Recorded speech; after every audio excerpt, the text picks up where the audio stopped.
See, the idea of the Holy Ghost in Christendom is that He's one in a Trinity.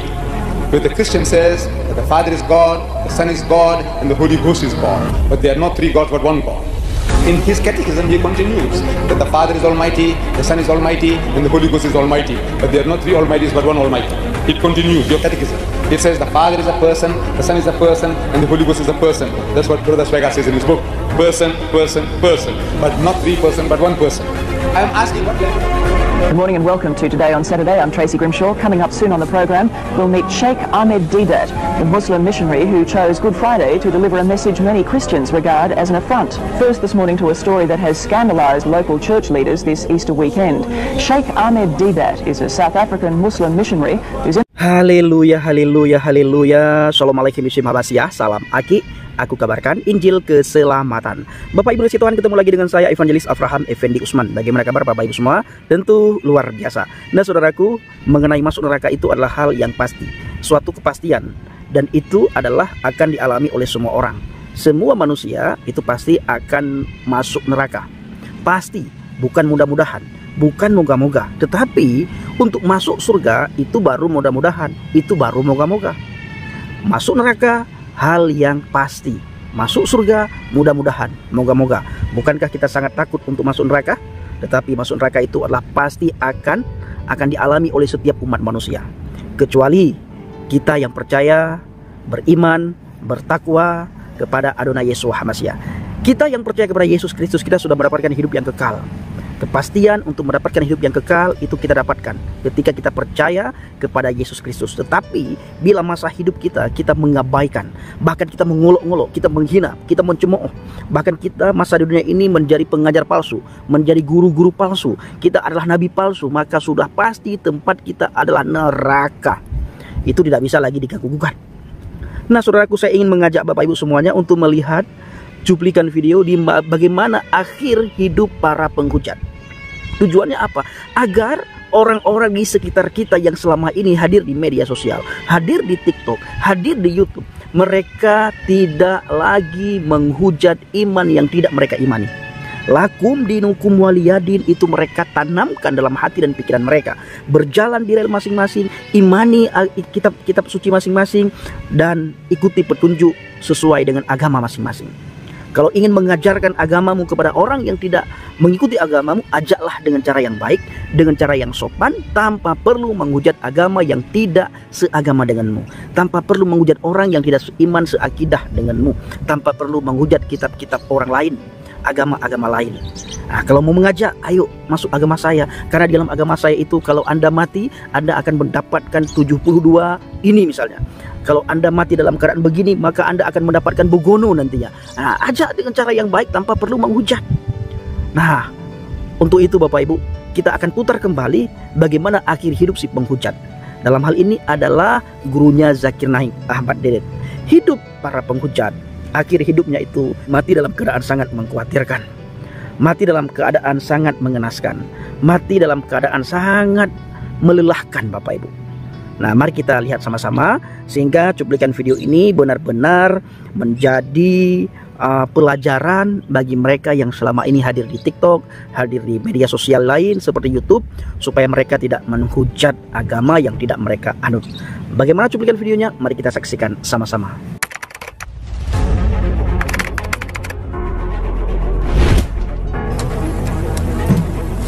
You see, the idea of the Holy Ghost in Christendom is that He's one in a Trinity.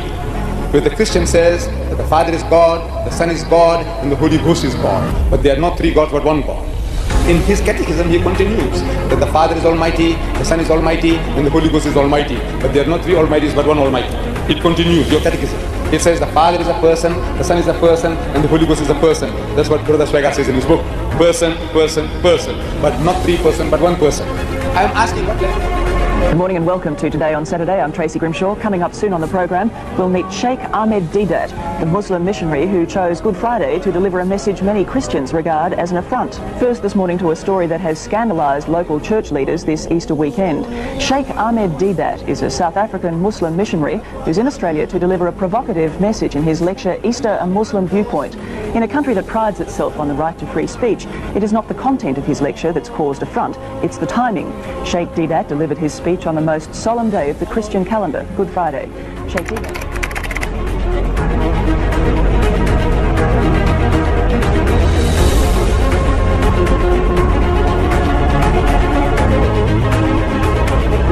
Apabila kamu menghujat Roh Kudus, maka kamu akan berhadapan langsung dengan Tuhan, dengan Roh Tuhan. Kita melihat Ahmad Deedat. Siapa sih yang tidak mengenal dia? Semua orang kenal yang namanya Ahmad Deedat. Dia itu Bapak Ibu ahli apologet yang didengung-dengungkan oleh saudara kita dari seberang. Ahmad Deedat ini Bapak Ibu orang yang sangat diidolakan oleh saudara kita dari seberang. Tetapi apa daya, manusianya itu adalah manusia yang lemah. Ketika dia menghujat anak Tuhan, Tuhan tinggal diam.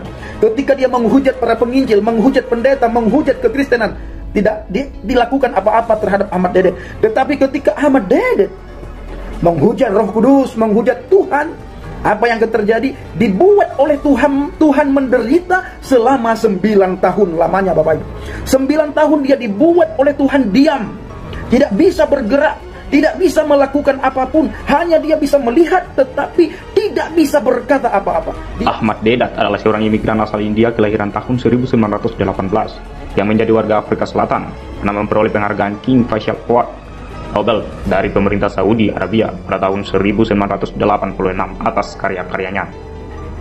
Semasa hidupnya, Deedat telah menerbitkan sekitar 22 buku penting dan telah dicetak hingga 20 juta kopi yang beredar luas di berbagai benua. Deedat adalah seorang ulama Islam anti-Kristen di kota Durban, Afrika Selatan. Maksud dari anti-Kristen di sini adalah baik itu berupa khotbah-khotbahnya dan tujuan dakwahnya hanyalah untuk menyerang kekristenan, bukan untuk pengajaran tentang agama Islam. Dia membuat buku Combat Kit pada tahun 1992 dan buku-buku lain untuk menyerang kekristenan. Oleh karena khotbah-khotbahnya yang terlalu ofensif, Ahmad Deedat dilarang masuk ke beberapa negara sekuler karena dikhawatirkan akan menimbulkan kerusuhan sosial. Negara-negara tersebut diantaranya adalah Nigeria, Prancis, Singapura, dan Australia. Setelah khotbahnya yang terakhir dan sangat ofensif pada Jumat Agung, yakni Hari Raya Paskah umat Kristiani di Sydney, Australia pada 1996, tepat 4 minggu setelah Deedat menghujat penyaliban Yesus yang disengaja dilakukan pada hari Jumat Agung, Hari Raya Paskah di Sydney. Deedat secara tiba-tiba terserang stroke dan kehilangan suaranya untuk selama-lamanya. Lehernya kejang sehingga tak mampu makan, minum, ataupun berbicara. Deedat hanyalah mampu berkomunikasi ke depan mata saja. Selama 9 tahun lamanya ia menderita. Selama dalam perawatan, Deedat hanya dapat mengonsumsi makanan melalui selang yang langsung dimasukkan ke dalam lambungnya melalui sebuah lubang di perutnya selama 9 tahun hingga ajalnya. Selama masa penderitaannya ini, Deedat juga sudah pernah dikunjungi dan didoakan oleh orang-orang Kristen. Sejak setahun lebih sebelum Deedat mengalami stroke, pendeta-pendeta Kristen di kota Durban sudah membuat surat terbuka untuk mengajaknya bertobat, karena mereka mengerti risiko penghujatan ofensif yang dilakukannya dalam konteks rohani akan berakibat fatal terhadap dirinya sendiri. Namun ajakan tersebut tidak dilayaninya sama sekali. Pada 6 April 1996 di hari Paskah di negara Australia, Deedat berbicara di depan orang banyak menyerang Injil kepercayaan Kristiani mengenai kematian dan kebangkitan Yesus Kristus. 3 Mei 1996, 4 minggu kemudian setelah kejadian di Australia, Ahmad Deedat terkena stroke, kaki tangannya lumpuh dan tidak bisa berbicara sama sekali.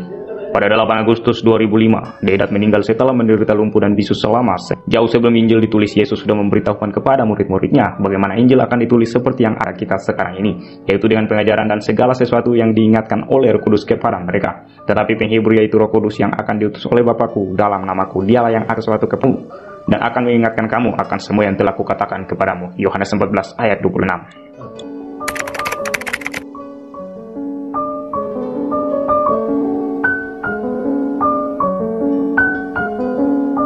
Nah, itu tadi saudaraku ini kasih Tuhan. Bagaimana tanggapan Bapak Ibu semua setelah melihat cuplikan video yang baru saja kita saksikan sama-sama? Silahkan tulis di kolom komentar dan mari kita pergunakan komentar kita dengan bijak.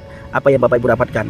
Itu tadi saudaraku, sebuah cuplikan video untuk mengenang seorang Ahmad Deedat. Beliau adalah pahlawan bagi saudara-saudara kita dari seberang, umat seberang, tetangga kita. Beliau itu dianggap pahlawan saudaraku, karena beliau sangat hebat di dalam menghina iman kekristenan.